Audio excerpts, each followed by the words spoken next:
Derek Chamblee, broadcasting from Chamblee, Atlanta, the next great American city, Battleground Zero, the epicenter of the 2017 civil defense of the United States of America.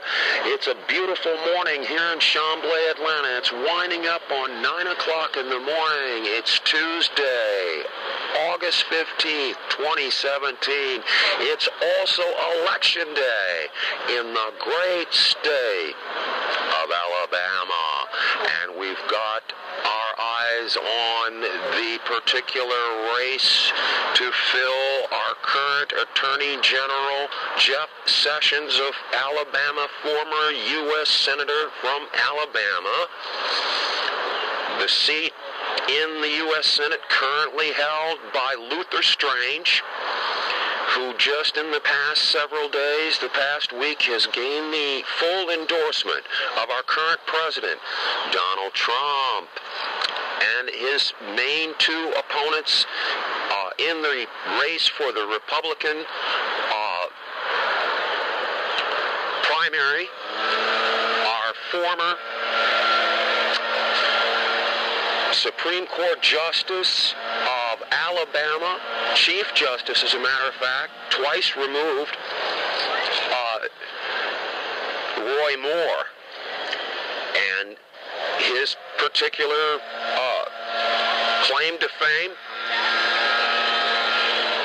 when he had a several-ton block of granite inscribed, among other things, with inscriptions from the Declaration of Independence, the Pledge of Allegiance, as well as the Ten Commandments. The Ten Commandments posted outside of the particular federal courthouse, and he stood on that issue that the basis of our Constitution, the basis of law in this United States of America is based on the Ten Commandments, and quite controversial. Roy Moore came against the United States Supreme Court in its rulings about homosexuality and whatnot, and refused to enforce those rulings, opening up particulars on civil marriages, something to that effect. And Roy Moore, and we like to call him Moses Moore, for his stand on the Ten Commandments and his pledge to uphold the Constitution of Alabama. And we're going to proceed to examine what is the difference between the Constitution of Alabama and the Constitution of the United States of America. Okay, now, so Roy Moore is ahead in the polls against two other opponents. One, coming up second in the polls, is the former Attorney General of Alabama, Luther Strange, who was appointed by the former governor of Alabama that resigned in disgrace. Luther Strange has occupied the seat of current U.S. Attorney General Jeff Sessions, and so he's basically considered right now the incumbent, even though he was appointed, and he's received the endorsement of our current president, Donald Trump. Okay, now, coming up in third place, according to the polls, but that's questionable because is Mo Brooks. Mo Brooks, the U.S. representative to the House, in a district out of the great state of Alabama. Mo Brooks, and he says he's got momentum. It may have been slowed down or even stopped by the series of tweets from our current president, Donald Trump. Mo Brooks, and we'd like to call him Momentum Brooks. And at any rate, he has made some accusations against Luther Strange that he calls him lying Luther. In other words, he can't tell the truth. And one of the great issues is putting America first. One of the great issues is the particular agenda of the GOP, the Republican Party, the grand old party. We like to call it the great old party, as our current president Donald Trump is reshaping it. And one of those issues is whether or not to change the rules in the United States Senate so that it only takes a bare majority to pass legislation, not the 60% or 60 out of the 100 senators, but 51. And we know that if the Senate is deadlocked in a 50-50 vote, the vice president, and currently, Vice President Mike Pence would cast the deciding vote. And that particular instance would not have even passed the particular so-called Obamacare repeal and replacement, because several of the senators aligned with the Republican Party voted against it, and that included Senator from Arizona, John McCain, of course, that came out of his hospital bed fighting cancer to vote against the measure, even when the current president tweeted and said, "We need your vote, we need your vote." But in the past, the current president has criticized Senator John McCain, saying, "Wow, he was captured in Vietnam. That's not a hero," something to that effect. I'm not proud of that. I don't want somebody captured. He was captured, tortured by the North Vietnamese. And we've got another senator, and we covered that before, was saying that Senator John McCain's vote was influenced by his brain cancer. And at 1:30 in the morning, when the vote was taken, he was probably real tired out and fatigued from the brain cancer, and we extended that to maybe his vote was then would it follow that his vote was a result of being tortured by the North Vietnamese?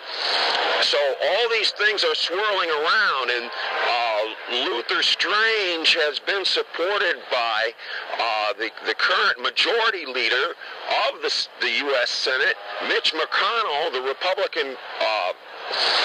Republican senator from Kentucky, the majority leader, and his particular PAC committees and whatnot, to the tune of millions of dollars, and they've come against primarily Mo Brooks, the U.S. representative from Alabama. So that's the backdrop. Today's election day. Oh my, the top two go to, if one person doesn't get the majority of the vote, it goes to a runoff on September 26th, and then the general election is in December. So we're focusing on this race today. Alabama Justice, Moses Moore versus LYIN Luther and Momentum Brooks. This is Derek Chamblee, CyberCitizen Network, CYRADYO. Beautiful day here in Chamblee, Atlanta, and we're going to be going back to several things that seem to be leading up in this examination of Alabama justice and the difference between the Alabama Constitution, which and the United States Constitution, which the Alabama Constitution allows for really the spirit of the law to guide the judicial, the public servants and whatnot. The spirit of the law, not just the letter of the law or what is written in stone, for instance, the Ten Commandments. However, we know that over the years in states like Alabama, in Alabama, this was interpreted as to the particular beliefs, religious beliefs of the particular wing of Christianity that believed that, in essence, the Northern European American people that came and settled in the Western Hemisphere, settled the Americas and formed the United States of America, that they are ordained by the Most High God to be the rulers. So we're going to examine that. We're going back again to the Lincoln-Douglas debates, and we want to remind you what the U.S. Senator Stephen Douglas, representing the great state of Illinois, in the series of debates with Abraham Lincoln for the U.S. Senate seat in 1858, August 21st, 1858. This is once again an excerpt from Senator Douglas' speech on that day, and we'll pick it up. I ask you, are you in favor of conferring upon the Negro the rights and privileges of citizenship? Do you desire to strike out of our state constitution that clause which keeps slaves and free Negroes out of the state and allow the free Negroes to flow in and cover your prairies with black settlements?